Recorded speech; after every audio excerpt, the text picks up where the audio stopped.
You know, Chen is in the meeting.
Good morning. Good morning. Good morning, Chairperson. Morning. Good morning, Chair. Good Good morning, morning. colleagues. Good morning, I'm sorry, I was talking alone. I was seeing that I'm not getting response. I check and I find that no. Speaker, how are you? I'm fine. Like yesterday. Yes. I'm still suffering from flu. No. Good morning. Good morning. Good morning, colleagues, and good morning to the Financial and Fiscal Commission team that is led by Mr. Tulani Ntuli, the Chief Executive. Good morning. Good morning, Honorable Speaker. Honorable Speaker, through you, the Commissioner Trevor Fowler was here. I will hand over to him to lead the team. Thank you so much. Good morning, Mr. Fowler. Yes, good morning, Mr. Speaker. Thank you very much. Without wasting time, let me take this opportunity to welcome all of you, Mr. Fowler and the team from the Financial and Fiscal Commission and the members of the Free State Legislature. According to our program, we do not have a lot except one opening, as well as apologies and a presentation by the FFC, as well as question and answers, and then thereafter the way forward. I think we are good, all of us here. If do we have any apologies from our side, Chief Whip? Yes, we have an apology from Honorable Manche and Honorable Rockman. Okay. And I think from the FFC, do we have any apologies? Or all the people that are needed to be here? Yes, thank you. I think the chairperson gives her apologies, and the delegation from the administrative side will be led by our CEO. Thank you very much. Thank you very much. Without wasting too much time, let me welcome the FFC, led by Mr. Trevor Fowler. It's very important that as the legislature, we from time to time have these kinds of engagements, especially in the light of the challenges that the people of our province and the country face from time to time: unemployment, inequality, and service delivery issues and challenges. And merciful, not problem. Merciful. Yes, Chair. There's a problem. Speaker. There's a feedback coming from your gadget. The today's the meeting is it's actually what is prescribed that needs to happen, and the FFC is doing its work to brief the legislature. In this case, the request has been to all members of the legislature, not a specific portfolio committee. So all of our members are here. This will benefit all of us in view of the recommendations that are very important, that speak to the issues that we are dealing with almost every day as an institution, as committees, as you do your oversight work. And this will be the briefing on the submissions, on the division of revenue for 2026-2027 financial year. Among the recommendations that are very important for us to look at the climate change and infrastructure, especially the water and energy projects, when we look into the adaptive infrastructure in these specific areas with measurable policy targets to build resilience in vulnerable provinces like our province, the Free State. And also, we need to be looking at the creating a unified and distinct legislative framework for the public-private partnerships. This is very important to really, as a province, to give more of our time, which will also help in providing clarity on risk sharing, monitoring, as well as an accountability.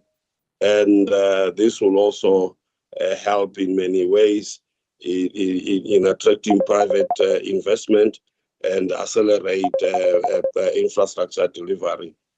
The other important element was recommendations that we will hear details of will be on the provincial and local government fiscal capacity and governance and their proposal to that effect to avoid duplication across different government levels.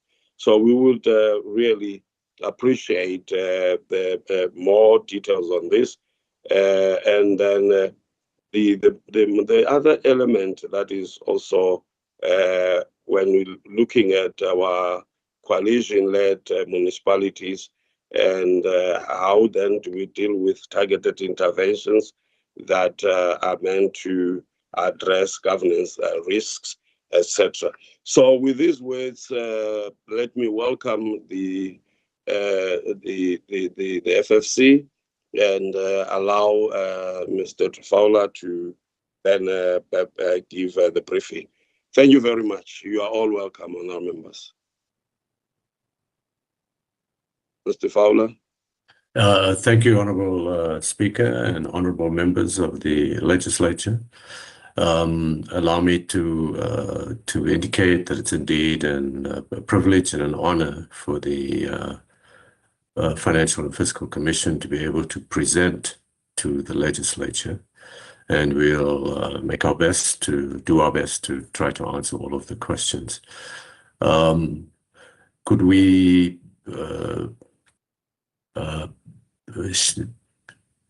screen the flight presentation? Thank you very much.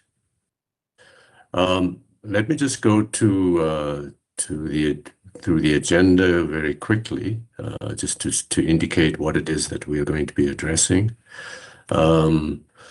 We'll really talk a bit about the Financial and Fiscal Commission, the legislative mandate, the goals of this briefing, division of revenue process, the socioeconomic profile, and then we'll go through the individual chapters of that we'll be covering, the macro fiscal area, the national appropriations, sub-national spheres, and addressing some of the issues that you raised, Honourable Speaker. So if we can move to the next slide, we will be covering the process for revenue sharing amongst the spheres of government.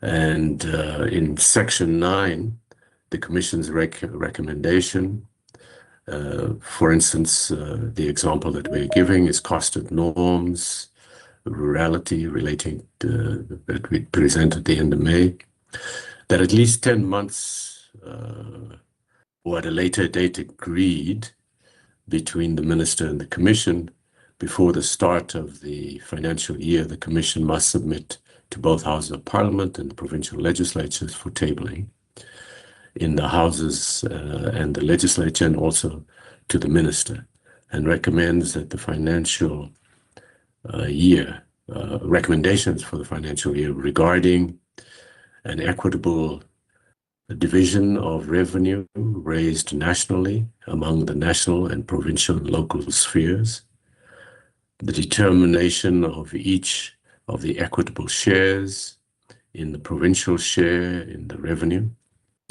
and any other allocations to provinces, local government, or municipalities from the national government share of the revenue, and any other conditions on which those allocations should be made. If we can move to the next slide, please. The primary goal is to arm the provincial legislature for effective advocacy, and the FFC's fundamental objective is to provide the legislature with independent, evidence-based analysis. This equips members to scrutinize national proposals effectively, advocate for the province's fiscal needs, and to formulate a robust, data-driven response. So we want to scrutinize proposals, effective questioning and debate of the division of revenue using independent data, advocate for the province, build a strong case for a fair and equitable share of the revenue backed by the FFC's impartial findings, and assist in drafting well-reasoned and provincial position on the proposed national allocations. Could we move to the next slide, please? The secondary goals, of course, is to promote equity and fairness, demonstrate how recommendations ensure fair share based on objective criteria like population, poverty, and specific service delivery backlogs, demystify the complex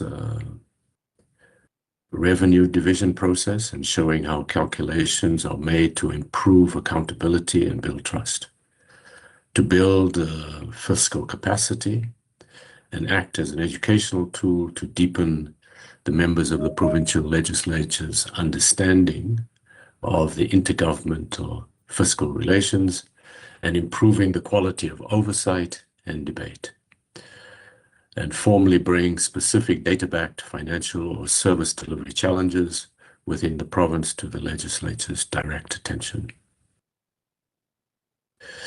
The process of the division of revenue.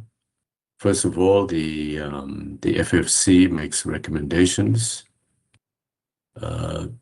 on the division of revenue, and it briefs legislatures 6 months before the budget and fiscal year, for the fiscal year that is being tabled. The Division of Revenue Bill is referred to the legislature by the NCOP after the budget is tabled. The legislature speaker refers it to the committees. NCOP and permanent delegates brief the legislature on the Division of Revenue Bill, and the National Treasury briefs the legislature on the Division of Revenue. Then the FFC, briefs the legislature on the Division of Revenue and does a technical briefing on the provincial implications of the Division of Revenue. Then there will be public hearings, provincial districts, adoption of the Division of Revenue, and a report to the legislature on the Division of Revenue Bill. The legislature process a negotiating mandate and confers authority for the negotiating mandate proposed to the amendments to the Division of Revenue for the permanent NCOP delegates. Can we move on to the next slide, please? So after this slide, I will turn it over to our CEO to take us through some of the detail. But the submission of the revenue Division of Revenue, the theme is sustainable development across the 3 fiscal spheres.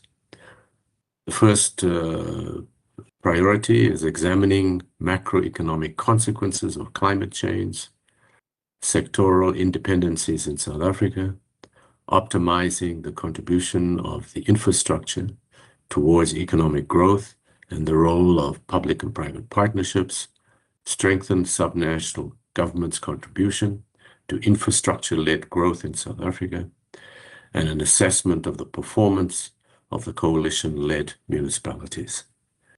And there are interesting results that come from there, although many of the coalition municipalities have, there's lots of instability, particularly in the metros. But the results that are in the presentation will be somewhat surprising. Measure fiscal urbanization. And then, of course, FFC recommendations on the Constitution. When making recommendations, its recommendations to the Commission must take into account the following listed in Section 214(2) A to J of the Constitution: national interest, any provision in respect of national debt and any other national obligations, the needs and interests of national government determined by objective criteria, the need to ensure provinces and municipalities are able to provide basic services, perform the allocations, functions allocated to them, fiscal capacity to and efficiency of provinces and municipalities, the developmental and other needs of provinces, local government and municipalities, the economic disparities within and among the provinces, between the provinces, and obligations of the provinces and the municipalities in terms of national legislation, and the desirability of stable and predictable allocations of revenue shares. The need for flexibility in regard to in responding to emergencies or other temporary needs, and other. If we could.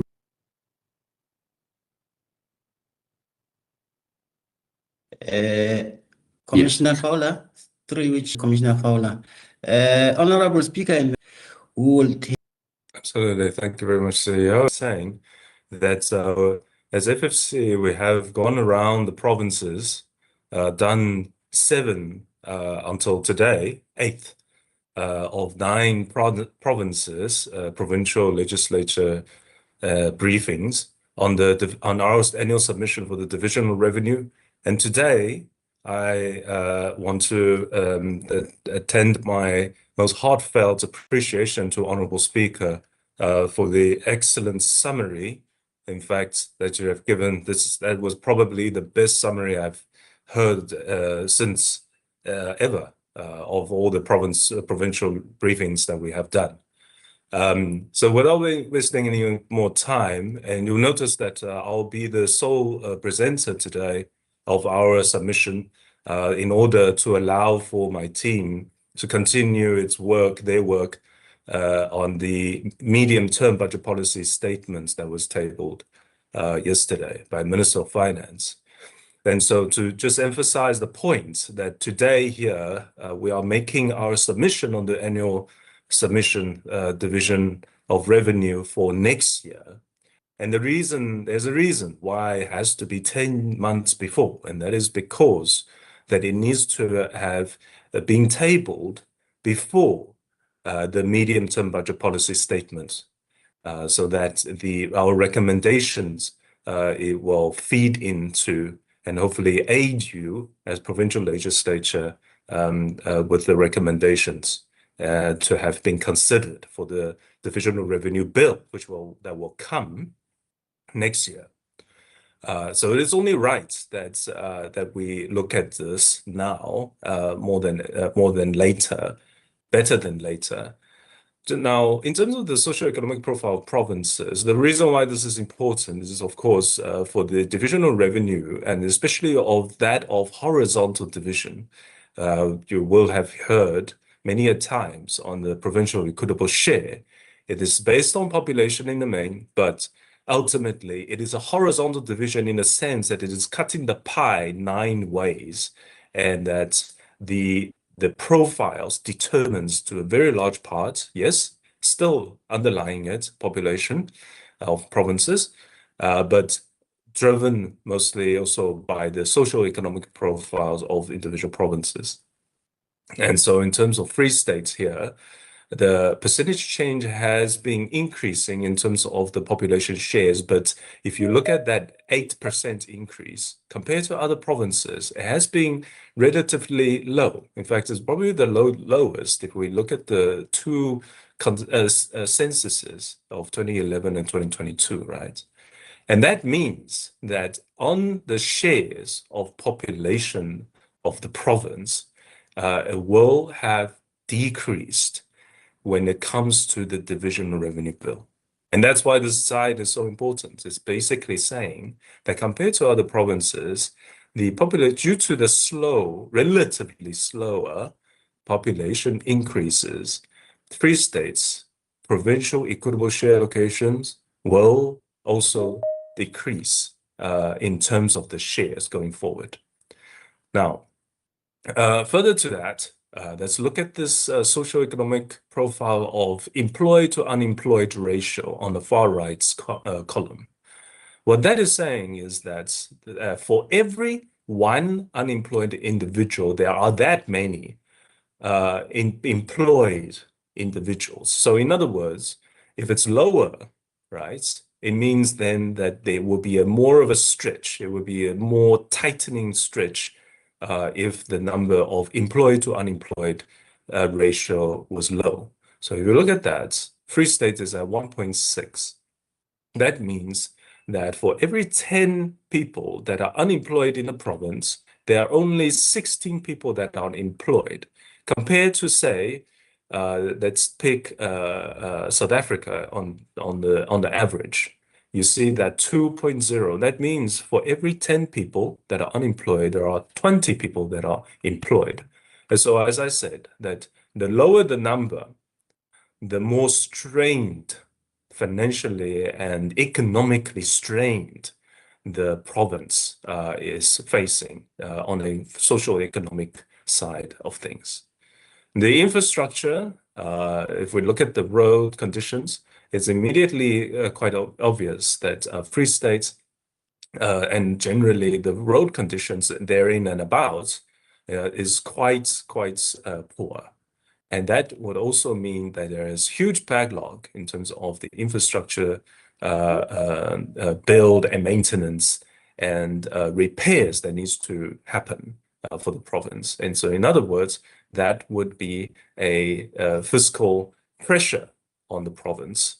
And notwithstanding that, as we remember, the first slide on the socioeconomic profile show that population in the province is also declining. Socioeconomic profile and infrastructure. So taking all of that together, Honorable Chair members, Free States, despite its relatively, shall we say, solid foundations in the previous decades, in the old times, due to diamond and so forth, and other various sectors and developments. Now, with these pictures in mind and developments in mind, going forward, Free States, compared to other provinces, will become relatively unchallenged when it comes to servicing its people within the provincial boundaries. And this just shows immediately in terms of the HDI, and as we can see, the Human Development Index had declined for the province, unfortunately, for 2013 to 2022.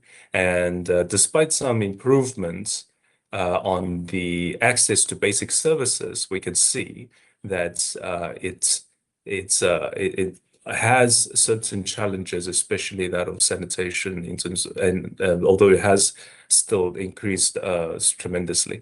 So in other words, all of this kind of builds up, right, from population to socioeconomic backgrounds to ultimately the Human Development Index. It makes sense that the province is undergoing significant challenges when it comes to its resource. And of course, that of resource allocation. Unfortunately, with generally when the socioeconomic profile and conditions is deteriorating, we generally also see this deterioration in financial governance. That is just that go in the same direction, in the sense that unfortunately that the buck needs to stretch further than otherwise. Without further ado, I'm going to fly through most of the chapters, but noting some of the key messages, as Honorable Chair, you have done such an excellent job on the summary, so I won't spend too much time. But ultimately, first one on the climate change chapter, basically what we found were two things. One, South Africa is still a far cry from those of other nations and countries when it comes to climate change and CO2 contributions. And so in other words, internationally, South Africa has to have been carrying as a severe burden, heavier burden as other nations, because our contributions of CO2 emissions and other green gas damages to the ozone layer is nowhere near compared to those to the other nations and developing and developed. And yet, our conditions of, say, the CO2 tax and other matters of constraints that is being placed on us, and therefore has become unfair ultimately when we compare internationally. And now, point number two is that despite that, the impact of climate change, of course, we are bearing is the same as everyone else on this green earth.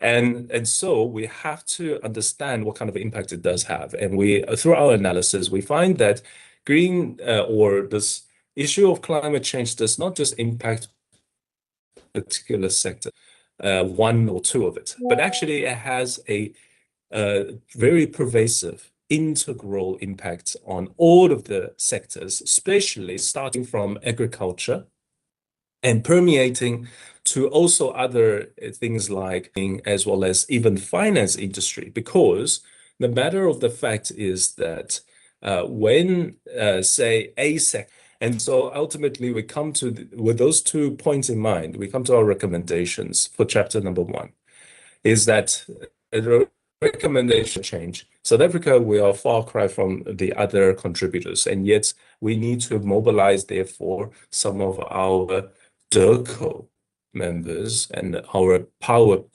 in terms of international relations to manage this unfair treatment and unfair tax on CO2 emissions on us, because we contribute nowhere near as much as China does. We contribute nowhere near as the USA does in terms of punching a hole in a green zone layer of Earth. And second is that we need to stop building this budget resilience. And this, we're not just saying that it needs to build through putting in more money. We actually mean that it needs to have an integrative manner of development, especially on the front of infrastructure, to be more resilient, to be more climate change resilient. And that means also to have this climate adaptive infrastructure. You may ask what that means. That actually means something as little as changing all the halogen lights to LEDs so that it does not emit as much heat, or that it does not use as much wattage, those little things. And it can also mean that laying all the ground, the electric wires or water wires, to be underground so that it's protected from the elements. So these infrastructure developments with the climate adaptive or climate resilience in mind, these are the resiliencies and other ways that we can build this infrastructure to be more resilient, and therefore we save on long-term savings of the matter of this climate change issue. And then also we want to mobilize this. We recommend to mobilize the supply chain management of it, so that it's not so that it's less inefficient, as well as the policy goals. The climate change matters needs to be clear, and it needs to have measurable criteria so that we know what it is that we're going to be achieving, and these achievements needs to be achievable in the first sense, so that we don't sign on to these commitments which we can penalize ourselves, and we don't even know whether we'll be able to reach COP20, for instance. And lastly, we say that this clear approach needs to have an overall adaptation. It's not about just fighting it or counter managing it, or it's not a battle. Ultimately, it's about building our resilience in our own backyard so that it makes sure that our own homes are protected from these. Thank you again. When you said that the risk-sharing mechanisms, that is exactly right. Because when we look at this PPP framework and comparing, and especially on the regulatory front of things, we see that this PPP has just been slotted under this Regulation 16 of National Treasury. Essentially, it's part of the Supply Chain Public Procurement Act or Supply Chain Management Prescript. And that is no way to treat appropriately something as delicate as negotiating. And in fact, it's a matter of bargaining.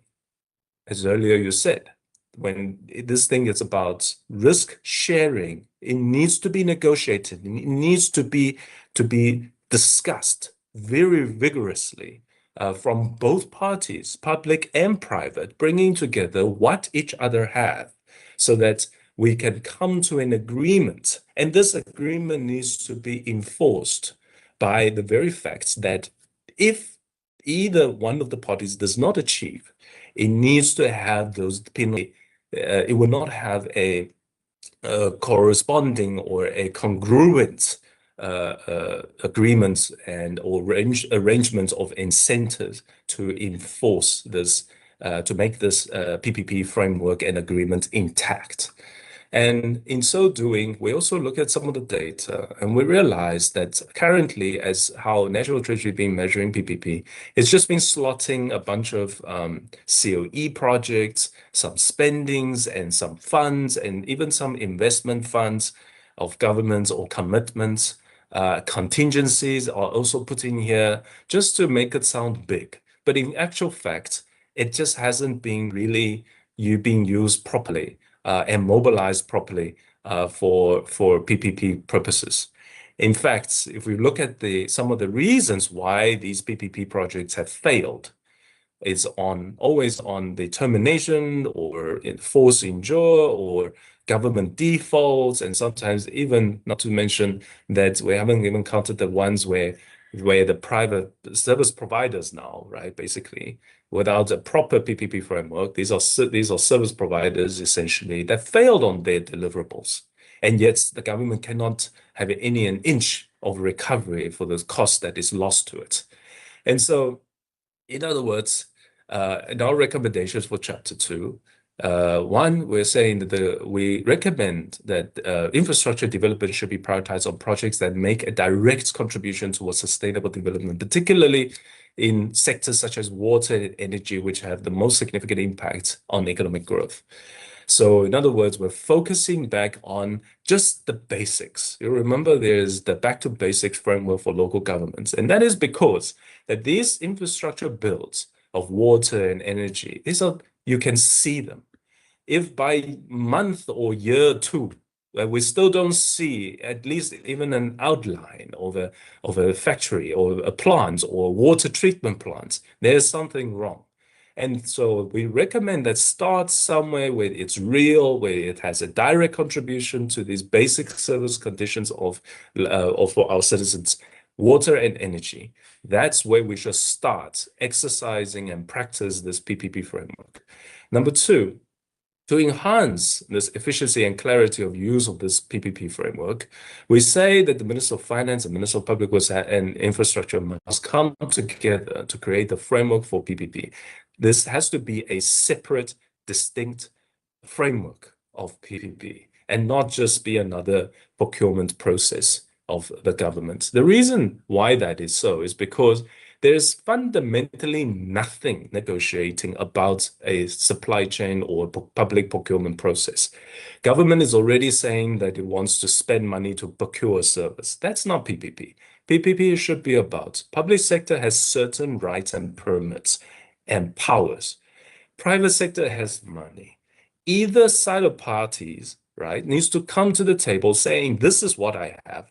Public sector say, we don't have money. You need to come with, the private sector needs to come in with money. We have the goods, we have the rights. We can issue you with rights and permits to do certain things. In the meantime, the private sector must build this thing for me. That's how a PPP framework should do. Not that the public sector just go out into the market, say that I'm ready to pay 5 billion for something that I'm not even sure in terms of the specifications, which then it will get butchered in the private market. The Minister of Finance, number 2 of this recommendation, is that Minister and the Minister of Public Works and Infrastructure should collaboratively ensure contract enforcement and adopt a robust risk-sharing mechanism to ensure enhance the way infrastructure development projects and utilize PPP are monitored, managed, and controlled. The next chapter, which is on strengthening the subnational government's contribution to infrastructure. Honorable Chair members, as we know that infrastructure development, especially as subnational spheres, are generally exercised and implemented through the conditional grants, especially that of the incentivized components of conditional grants. What we unfortunately find is that National Treasury does not currently make sense in its allocations of these conditional grants with incentives. What we, however, see then is that as a province does not spend all of its money on the incentive component part or does not deliver its infrastructure build, somehow it decides to put more money, not to spend money yet, but to put more money into the budget, which the province cannot absorb and cannot implement, because what it actually lacks is capacity to implement, not the money. And whilst that is happening, other provinces therefore don't receive, who perform and who delivers and will give good incentives of performances in conditional grants, building infrastructure, they don't get the money. And so we are advocating that this effect of incentivized framework needs to return and to be strengthened, especially for subnational infrastructure coordination. And not only that nationals should not have been just seeing that a project does not work at the provincial level and just take it back to national sphere, thinking that it will do better. It does not happen that often, especially with indirect grants, a framework of conditional grants to infrastructure build. And number two is that we need to strengthen that link between that funding and performance altogether, so that we have this performance-linked feedback mechanism with the coordinated framework of ensuring that these funds are responsive to the performances of provincial infrastructure builds and municipal infrastructure builds as well, especially on the incentive components and on basic services. Next chapter on the assessing the performance of coalition-led municipalities. Commissioner and Professor Fowler earlier said that the results may be surprising. And that is all because of this one particular graph, which I want to share with you, Honorable Chair members, is that on average, if we take all of the municipalities before and after the election of 2021, and we compare their performances before and after the elections and given their conditions of majority or hung councils, we see that on average, hung council post 2021 did perform slightly better on average for water access and service delivery. However, as my Commissioner Professor said correctly, is that you also see that the band you see on this graph, the bands for the hung councils are tremendously wider than the band, those lines for the majority councils. What that means is that, yes, on average, although those dots, the performances of councils before and after elections that went from majority to hung did perform slightly better. However, because of they are becoming hung councils, these hung councils even performed much poorer than. So what this means does not say, we want to emphasize that it does not say anything about that either majority or hung councils will perform it. The constituencies, what we saw, especially in our data, is that those that switch from majority to hung is because they did not receive services. They have not been receiving services for a very long time, and they have become frustrated enough for them to have taken the plunge to see whether it would be better if they went for the hung council post 2021 local government election. And so And so what ultimately then this also says in our recommendation, therefore, is that it's not about hung or majority that matters. Ultimately, it's about basic services delivery, right? And so we recommend that the Provincial Department of Cooperative Governance and Traditional Affairs and the South African Local Government Association should identify the fundamental root causes of and challenges and risks associated with these hung councils, particularly in terms of capabilities and performance of basic services. And I just want to emphasize that basic services here, we're only focusing on the 4 things that is by constitution are mandated of the municipalities. That is water, electricity, sanitation, and refuse. Try not to be too confused about this other performances and requirements like climate change come to municipalities, especially of rural municipalities. It should just focus on these basics and not be confused with other things, and make sure that they do these things well before it wants to do other things to commit resources to be doing those things. And last chapter, which is on measuring the fiscal pressures of urbanization. Now, this one, it's just one message, actually. What we found in our analysis is that where there are, yes, fiscal opportunities, positive fiscal opportunities with urbanization through economies of scales. At the same time, however, it's a double-edged sword. With economies of scales, you also have risks.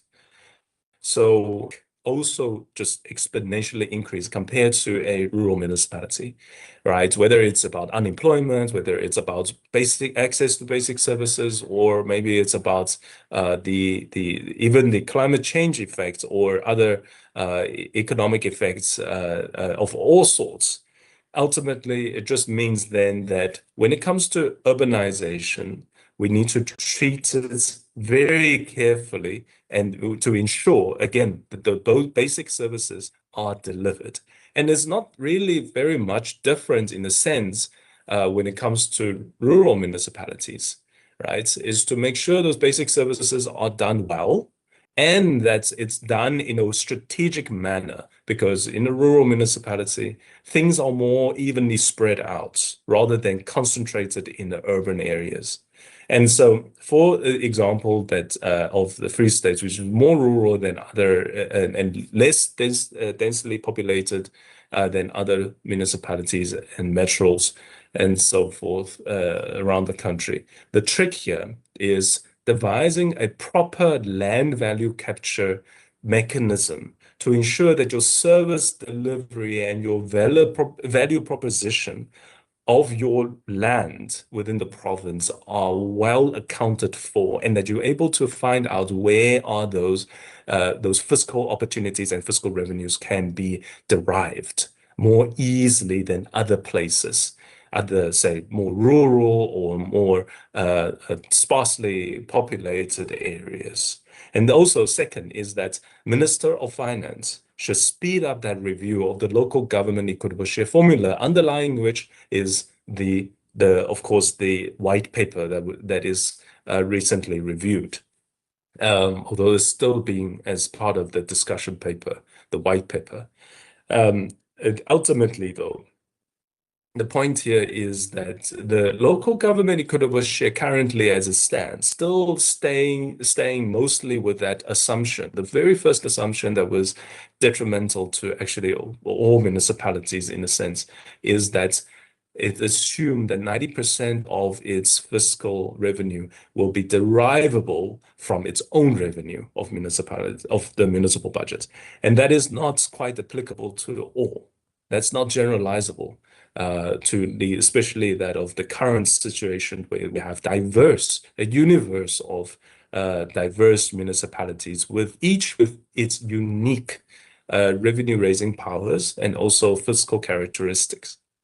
Lastly, municipal councils should introduce innovative ways for their municipalities to generate revenue, and this should also get support from National Treasury or the South African Revenue Service to make sure that the billing systems and the digital capabilities can be shared and multiplied and used to improve the revenue for the municipalities at the local level. Honorable Chair, members, that is our submission.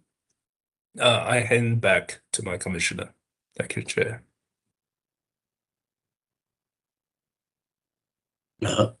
Thank you, Chen, and thank you, Honorable Chairperson and members of the legislature. We would now look at the questions and any other issues that we would want to address.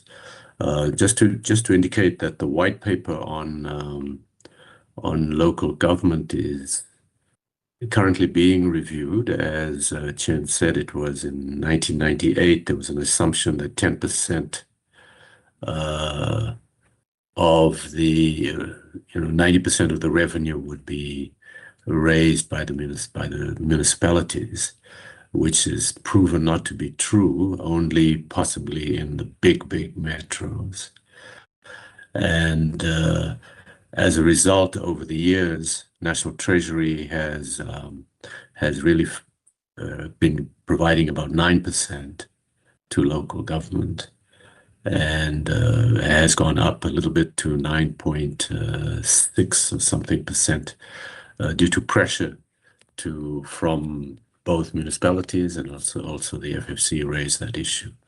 So we would hopefully that area new white paper, which will, I think there's a workshop probably in November, and it will be presented sometime next year. So thank you very much for the opportunity to present, and we're open to questions that would be answered by the team. Thank you, Mr. Fowler. The opportunity now is for members to engage and ask questions.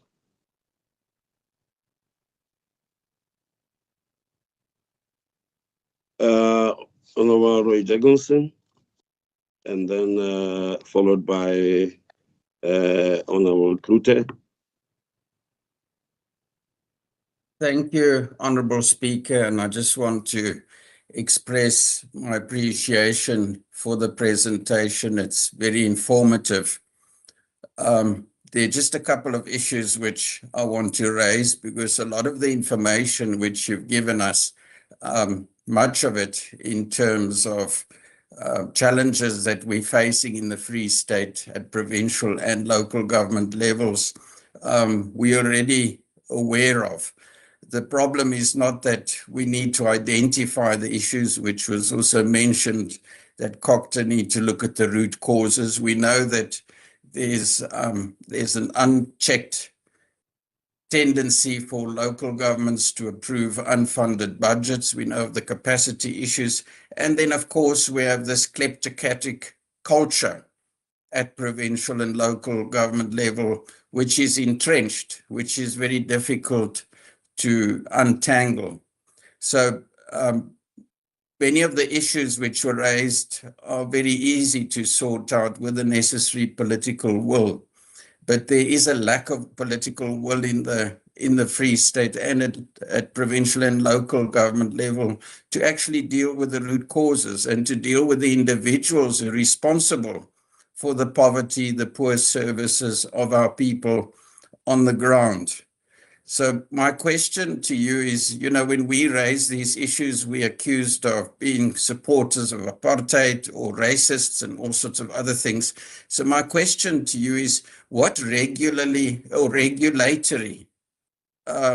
mechanisms are there to enforce consequence management and accountability?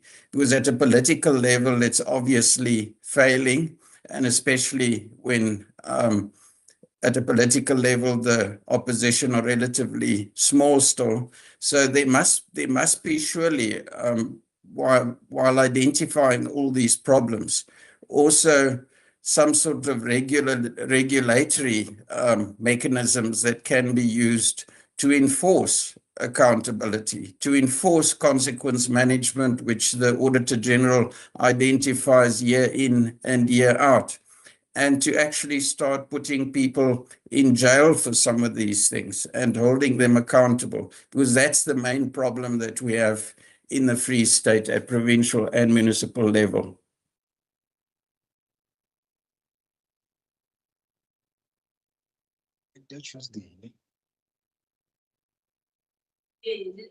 Speaker, may I continue?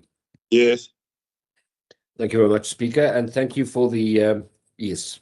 I think it was an excellent presentation for this year. So thank you to the Fiscal Commission for providing us this information, which I think we can even use in our committees when we deal with matters of economic growth, local government, etc. Is there a ballpark figure or a percentage that we can use to say, listen, as a target in the Free State, we want to set a 7.5% or 10% or whatever. So is there such a tool? And then on the state of local government, Speaker, I think we saw during our own local government week that infrastructure spending versus budgets are far below the norms. And it was interesting to hear what the gentleman was saying about grant spending, especially on infrastructure, is it appears that it's not necessarily about the money. And I just want to confirm this. Can you just explain that to us? Is he saying that it's not about the money or the budgets, but it's about the capacity to finalize and follow through on these infrastructure spending? I think one of the issues regarding the triple Ps in the South African context is, it's a partnership. So both need to contribute. And I think one of the issues South Africa is facing is the professionalization of local government, which is really lagging behind at this stage. We see it in our audit reports. We see it in our service delivery. So the whole issue of creating professional environments within our local government should be key and priority, especially with the higher levels of government such as national COGTA and provincial COGTA. We need to start looking at creating professional municipalities. And being professional means, it's simple things. Being on time for work, doing what you're supposed to be doing. I know Honorable Makume is in, he always speaks about who's where and where is who. So delivering those outcomes. So we need to start looking at the professionalization of local government. Thank you very much, Speaker. Thank you, Honorable Leach. Thank you, Honourable Speaker, and good morning to everybody. Thank you for the presentation. Mine is short. I understand that our equitable share is linked to the population, but I just want to request that it please be, sorry, Speaker.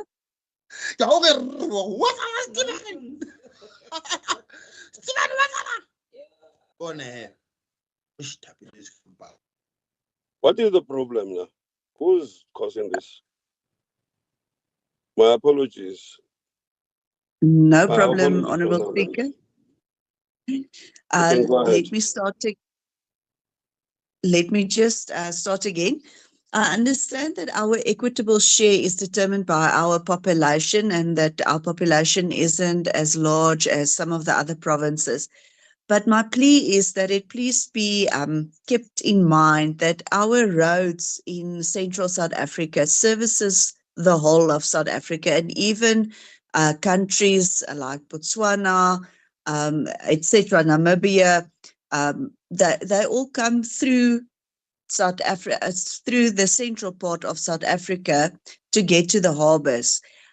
In addition to that, we also border to Lesotho. And many of the people in Lesotho make use of our education system, our health system, etc.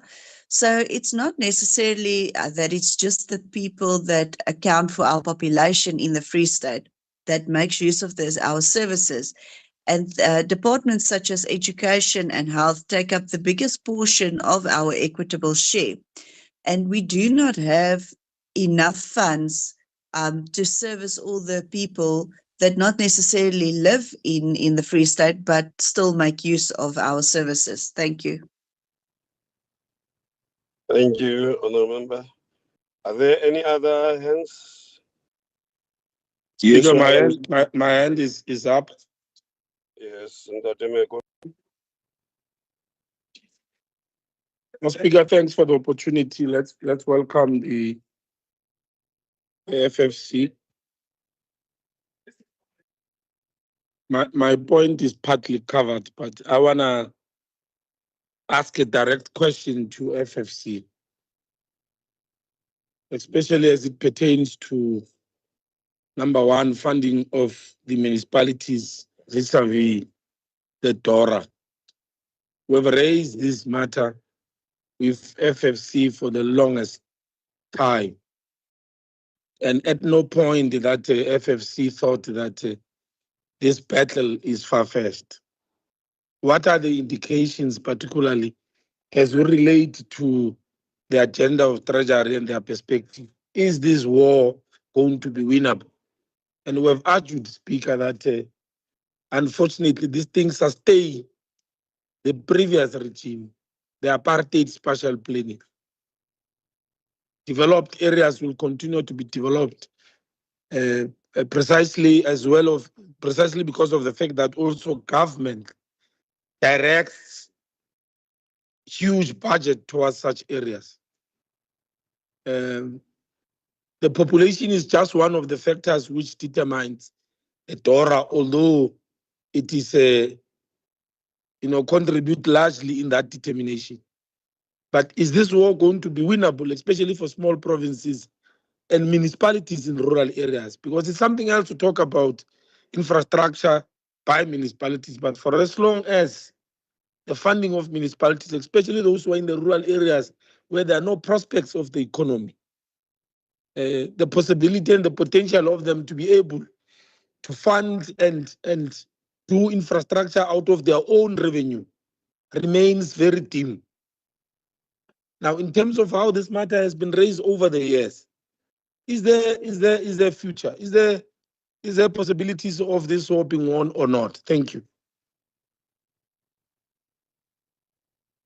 Opa, if we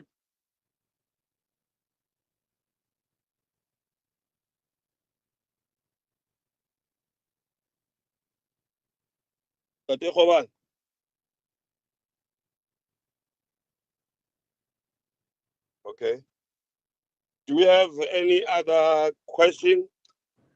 Yes, Honorable Speaker. I don't see them the hands here, man. Who's speaking now? Van Vieren. Yes, Honorable Squabella. Honorable Squabella, followed by Honorable Van Vieren, please, in that order. Thank you, Honorable Speaker.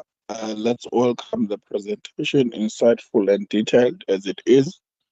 I think it would be fair enough, Speaker, when we deal with the issues of funding, especially as far as your infrastructure is concerned on local government. There's the factors that are involved, and if we're coming to paint a picture without really putting these factors into place, such as the human movement that is impacting on infrastructure services and basic services, the issue of population growth that impacts on your water networks, sewer networks, and also those services, if we are not painting a correct picture and a detailed picture enough, because you then realize is that what is allocated for municipalities for infrastructure and basic service delivery does not match the population growth demand and the water service networks or electricity network as well. Given given a fact that overall the budget itself does not even allow municipalities to maintain and repair the current existing water infrastructure and electricity networks.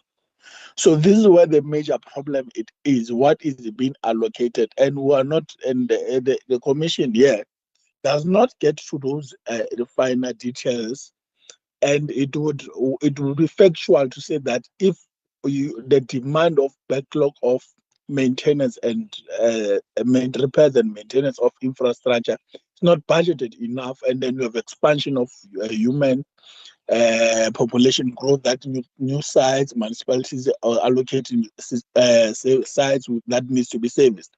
Definitely there's a correlation between that, and definitely you're going to have low low impact of low or impact that is going to the impact of services they are going to be impacted despite who can be in the leadership position.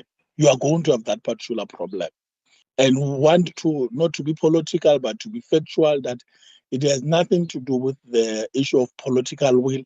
It is all based on science and calculation and to resolve the people's challenges. But irrespective of any political party that may sit on any of those councils, because I see also an interesting research that says the hang municipalities they actually outperforms the councils that are not hang, which is very interesting, but we'll need deeper details into that research to say that in which areas, finance, service delivery, and all those, so that we get to understand a little bit better. Because everything, there can be 3 spheres of governance, but everything happens at local government level. And the reality and the fact of the matter is that the norm for maintenance by the National Treasury is at least, I think, 8%.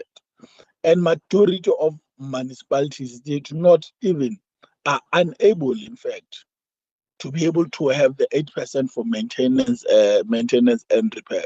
So the reality of the matter is that is that pure issues of technical engineering and water service and demand versus the demand versus the service needs to be delivered versus the demand and versus what is allocated. That is what the problem is. And we need to the commission perhaps to take us on board, so that particularly in the Free State, there's a picture that is painted about municipalities. But when you get into finer details, you find that the budget that is allocated for municipalities is like they are expected to perform miracles when they are funded close to nothing. And that is the reality that we are faced with in the Free State, even though that we are painted, the Free State province painted with a picture that our municipalities, they are not, they are performing the worst. Yes, there are challenges. We are not who are alive to the challenge. But the reality is that what is budgeted for the municipality, they are expected to perform with little to close to nothing. And that is where the problem it is relating to delivery, the service delivery issues. And perhaps that is why you look at what the Human Rights Commission, issues that are flagged with by Human Rights Commission, issues that other parties are taking municipalities to court with on basic service delivery. It's issues that they stem strongly on the issue of what is budgeted, on what they are regulated to get by National Treasury, and unable to perform those services because of the backlog of the demand that does not allow them to be able to maintain and repair, and also equally addressing the issue of expansion of services. That is where the problem it is. And then I would just like to Honorable Speaker, perhaps the commission, when we meet with it again, must go to the finer details, especially in the Free State, to diagnose the proper and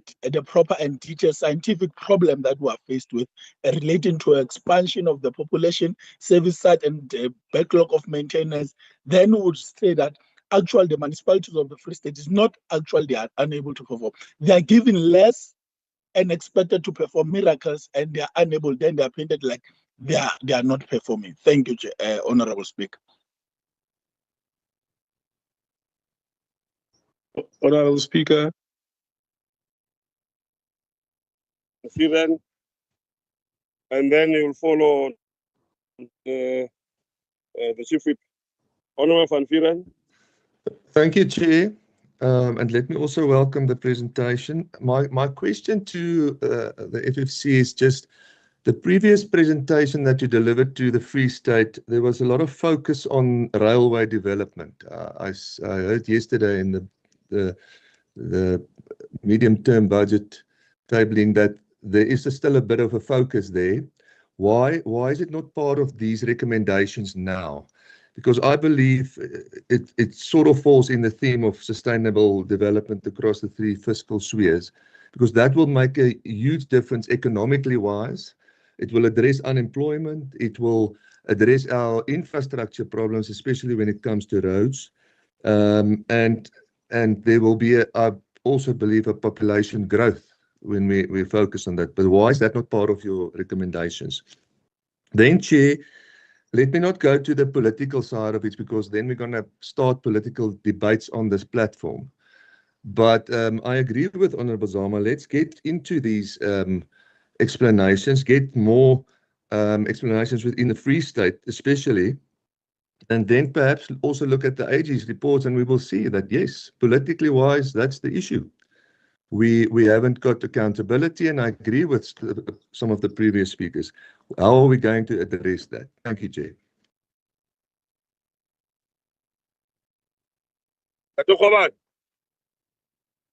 Speaker, I wish to convey my apology. It's the network here in our building. I can follow everything, but when I try to respond, my gadget could not allow. So I had to change floors so that I can get a better network. But I'm following everything. That's what I wanted to raise.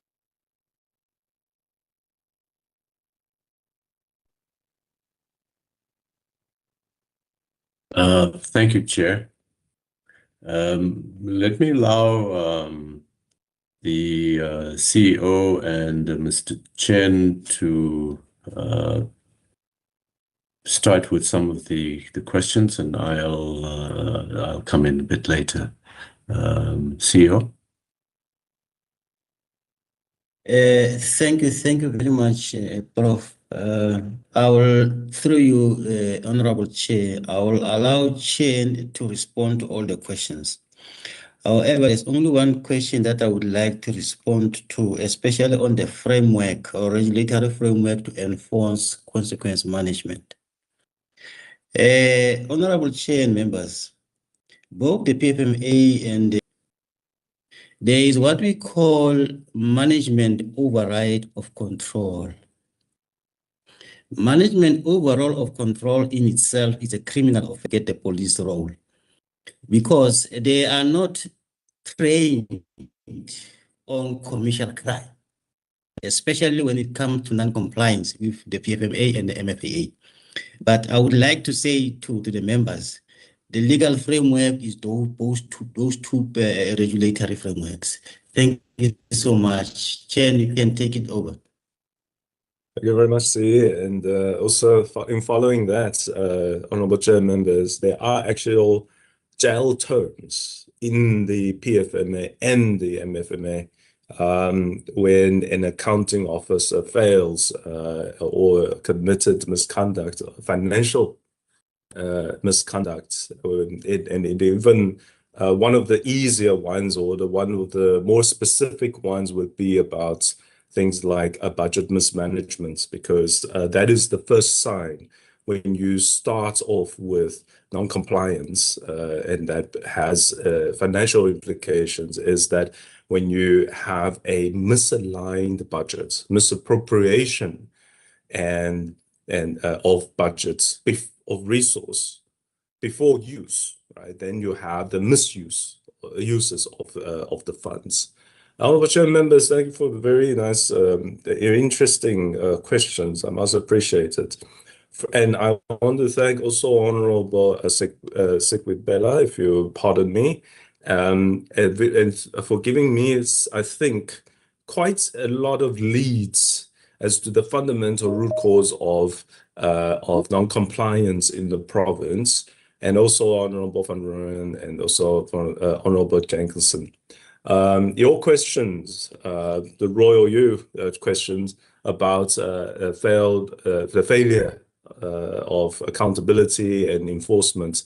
I think from what I can glean from your deliberations and your questions, actually, especially regarding unfunded mandates, is precisely that. Is that the municipalities and there is a general lack of control and understanding of what are the specific mandates of the specific spheres of government and councils, what it should do, must do, and those that are just nice to do.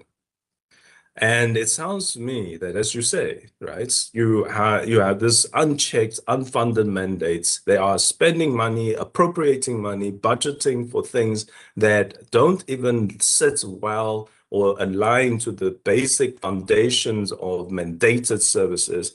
And even within that framework, Honorable Sekwibela, you actually pointed out is that what are the allocations for? What is a cover? And I want to say here that there are some misunderstandings about it, but I think it's a broader, it's not just you, it's actually for all of the municipal managers and all of the mayors and all of the accounting officers right across in various parts of this government, is that it does not know what it actually covers. For instance, local government equitable share, it says it covers for water services, but it does not cover for all water services units. It only covers a portion of that. What portion? Which specific portion? They are quite specific about it as well.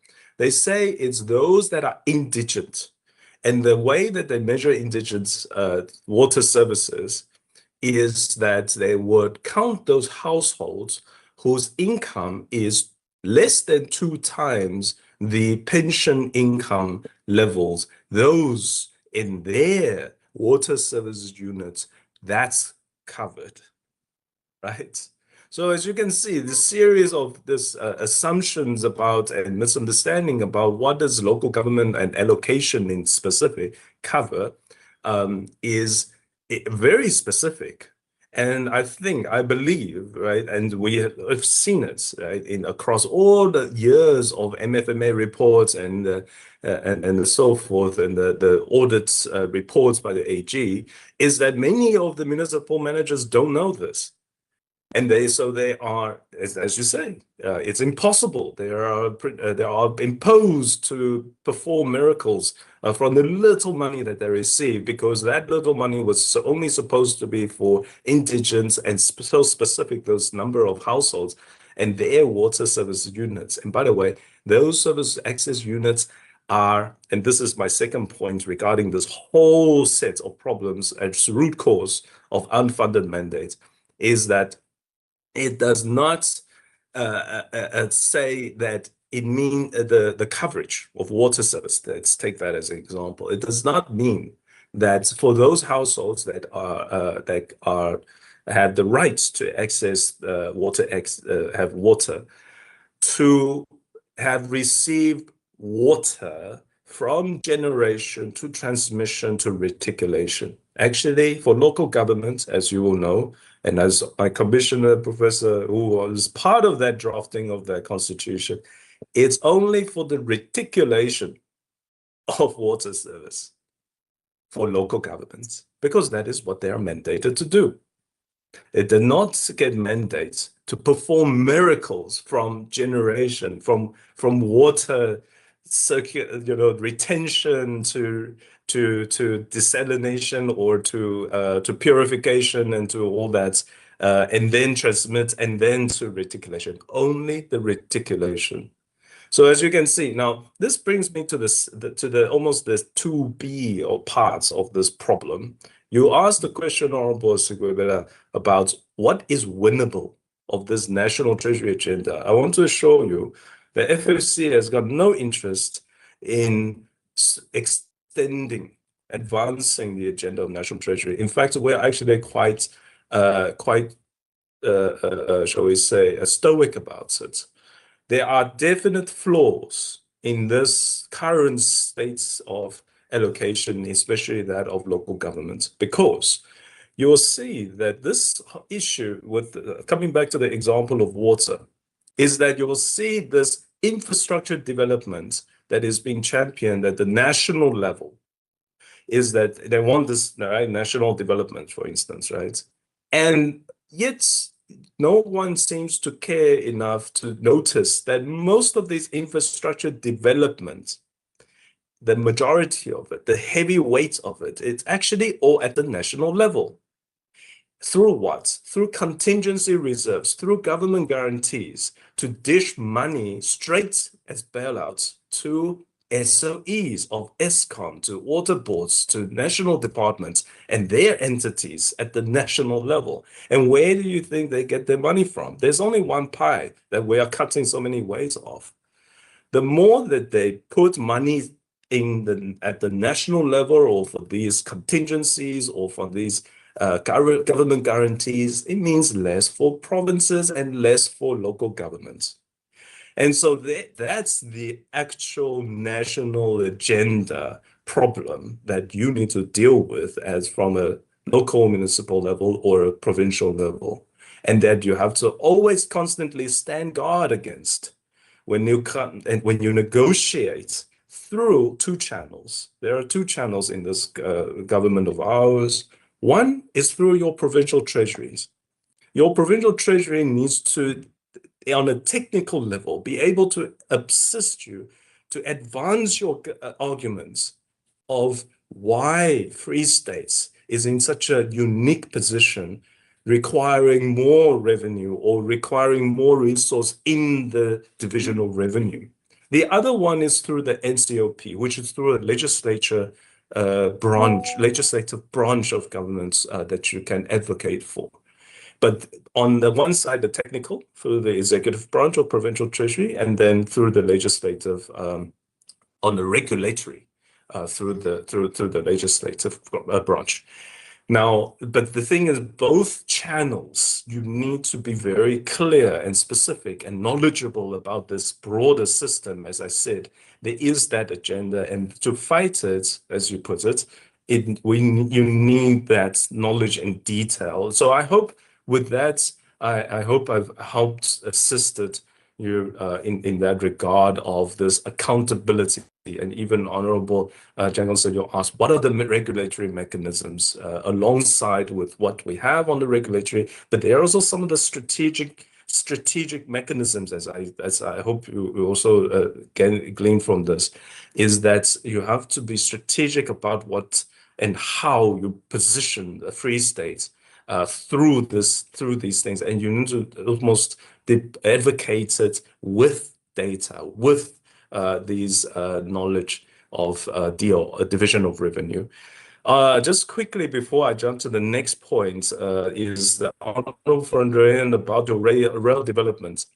You see, our recommendations of the FFC are standing recommendations. In the Constitution, there's no expiration dates to our recommendations, and that makes it powerful in the sense that whatever when we recommended for the divisional revenue, it's standing, it's only accumulating, and we have to reiterate it, and also we need to retrospectively go in as change it if we must, if we advise the government wrong. And that's how we ensure accountability of these recommendations. And so it does not mean that the railway development has fallen off our agenda. It's still there. We still think that the railway system and development should be better managed when it's at the local level, because these are infrastructure that is physical and it's on the ground, it's on the road, you see it, and then whoever is closest to it is the best person managing it, not somebody sitting in ivory tower in Pretoria. Now, also with that, I want to answer Honorable Leach's problem about a question about this, coming back to the DOR and how do you advocate? Honorable Leach, your question about the pest being determined by population, but also keeping in mind of the road users and other education and health users. I want to say that two things. One is more information, and the other one is more, again, more strategic. One is a strategic technical. The information part is that the population estimate actually does take into account migrations, right? It does not actually only look at South African citizens. And so there is already that demand element built in within that population as the unit of measurements for the provincial equitable share. However, your points about education and enrollment and health, patients' data, now that, yes, you can advocate for those indicators in the components and subcomponents of the provincial equitable share calculation, because in there, for example, you have school enrollment data that helps you capture these, shall we say, excess uses of for education, right? And education is it's a significant part of that calculation for provincial equitable share. I think the weight is about 40 or 50, something like that, or 57, I think. Then you have health, which is about 20-something% weight of the provincial equitable share. So, and in it, there's also the 75% of that percentage weight that takes into account of your health patient data. And now the coming to the strategic part is now how does one put forward these arguments? It's through your provincial treasury. They attend technical committee on finance and national treasury. They sit every quarter. They're supposed to advocate for these extraordinary or uniqueness of demand for resource by Free States to national treasury, so that they can make the necessary adjustments to these divisional revenue mechanisms of provincial equitable share. Same thing with local governments. If we wanted to put in a technical advocacy to changing certain parts of these components, water, electricity, and so forth, then we need to utilize, mobilize, and if we need, and of course, we will be happy to assist you, honorable chair members, in making those arguments. But again, we need to work from the position of data and information and empirical evidence. We can't just say that we need more. That means nothing compared to remember, we also have other 8 provinces that also can put forward a subjective, just say we need more. Honorable Klutse, on the contribution to GDP is small, how to calculate the true GDP. Is there such a tool? The thing is that GDP calculations is actually very robust and technically sound, actually, if one should want to debate it. But the problem is that when it comes to regional GDP, which is your point, I believe, that there are parts where it can improve to calculate the true GDP, as you put it. The reason why I say that is because GDP actually, even despite all of its criticisms, it's actually measuring very clearly about how much, and in terms of income and expenditures of a person, and using that to project the gross domestic product as economic activities. Now, when it comes to regional, though, it certainly does take into account some of the trading activities and movements and so forth, but in most of the parts is that it got this sort of per capita, and then you multiply by the supposedly weight. Again, we're counting heads in terms of these things to come up with a regional GDP. And so but I think that is the regional GDP issue. I think, though, what could hold much more potential, and what you maybe are meaning to say, is perhaps about the natural resource, that productivity potential in the natural resource or in the Free States, and the land value that is potential for Free States. I think that there is no that such a tool in that sense from a GDP perspective, because as I said, GDP is already very densely packed with its technical calculations. And so to change it and into advocating it to be of certain measures, I think it's worth exploring.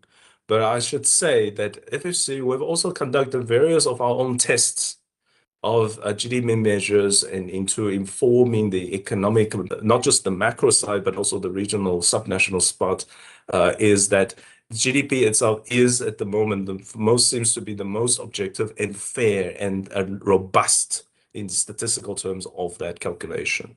And yes, it's not just about the money. It is also about not just the spending, but actually we are, as FFC, we're focusing on the implementation. We want to see, if we say we are going to build roads, then we want to see roads. If we say you're a hospital, if we want to see patients treated as health outcomes, we want to see patients being treated as health outcomes. We're not just about spending, although spending is a useful measure to see what is the management and the fiscal and transparency and objectivity of financial governance effectiveness being measured here.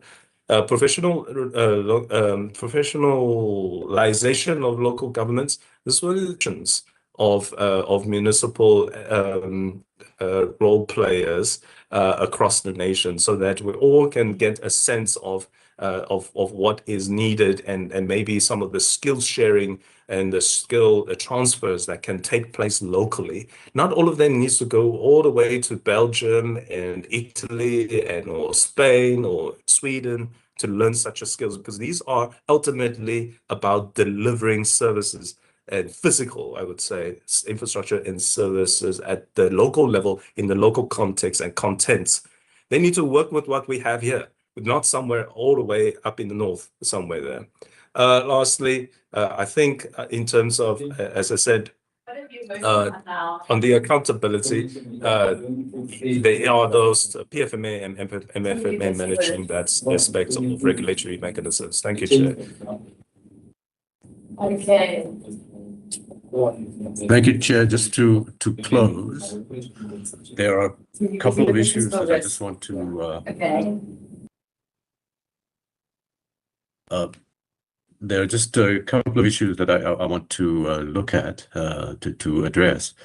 In the white paper of 1998, it assumed that municipalities are the same across every province, and that it didn't allow for a symmetry where it would be different in one province from another. And that's one of the areas that is being looked at the moment, because as was mentioned by Chen about the reticulation of electricity and water, is the responsibility of local government.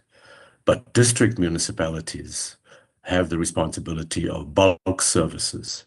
However, at the time district municipalities were created, there was something called a regional services levy, and that fell away. And thereafter, then the funding for district municipalities became a bit of a challenge. And so it is completely reliant on not on raising any funds of its own, but on funding from the province. And in relation to the population increase, one of the additional factors that has happened since 1994 has been that the family size has decreased. So the number of households have increased in relation to the total population, which is really having an impact on how services are delivered. And so the formula that would be there would have to be looked at. And then finally, around the question of revenue generation, that municipalities depend on selling of their services. However, if communities are unable to support that service, then the balance is, how do you ensure that those who are prepared to pay, who have the ability to pay the amount that's required, and also ensure that there is cross-subsidization that happens. And that's one of the key areas that the provincial and national local government spheres are supposed to assist in supporting. And one of the things that we have come across is that the Constitution requires that there is support from national and provincial government to local government. However, when looking at this, we have found that National Treasury provides some support to certain municipalities, but in general, provincial treasuries just look at compliance and don't provide the kind of technical support that is necessary. And that balance, which is a fairly complicated balance, as to how do you provide services to those who are prepared to, who are able to pay, so that they continue paying, yet ensure that you increase the number of services to the poor and the marginalized, to ensure that we create greater equity in our society, because we do have one of the most unequal societies around. So that would just be the kind of comments that I wanted to add.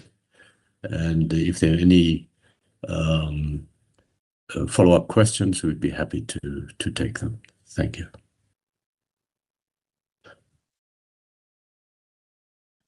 Thanks, Mr. Fowler. I think there's a lot of work that we need to put in. Our country's fiscal policy faces challenges, many challenges, such as the rising public debt to GDP ratio, the high debt service cost, and the structural budget deficit that is caused by a revenue shortfall. We also experience slow economic growth, persistent high unemployment, and inconsistent expenditure on infrastructure projects as a result of corruption and mismanagement. The Free State Legislature, in my view, should formally request a review of the municipal fiscal framework to reflect the current socio-economic realities and urban growth dynamics as proposed by the FFC. The Free State Legislature should also use effectively the FFC's independent expert advice to enhance fiscal policy, to ensure equitable resource allocation, and also to improve public service delivery for the next financial year. Our key role as the legislature is to use the Financial and Fiscal Commission's recommendations to engage the executive and how these proposals are being incorporated into the medium-term budget policy statement, as well as the final division of revenue bill. Our legislature should demand clarity on how these recommendations are considered as demanded by the Intergovernmental Fiscal Relations Act. The legislature should work with the FFC to develop a robust monitoring and evaluation framework to track implementation and impact of the adopted recommendations that are translated into tangible service delivery and outcomes, as well as economic growth. So I'm glad with this engagement, and I would like us to really take it forward in terms of ensuring that our legislature is well-informed, capacitated in holding the executive accountable and ensuring that money is used for what it is intended to, and as it is appropriated and used effectively. And I thank you very much for this presentation, and looking forward to a healthy relationship that would ensure that the legislature remains the body that is relevant in representing the views of the people and also ensuring that service delivery and performance of government meets is in accordance with what they have placed before the legislature. I thank you very much, honourable members, Deputy Speaker, Chair of Chairs, as well as the Chief Whip and the leaders of oppositions. Thank you very much for your attendance and your participation. Thank you, Mr. Fowler, and the whole team and the leadership also administratively of the Chief Executive Officer. We really appreciate this engagement. Thank you very much. Thank you, Honorable Chair and members, for the opportunity. Thank you. Honorable The Chair. meeting is now adjourned. Thank you. Thank you. Thank you. Thank you, thank you, thank you, thank you, Prof. Thank you. Thank you, Speaker. Thank you, FFC.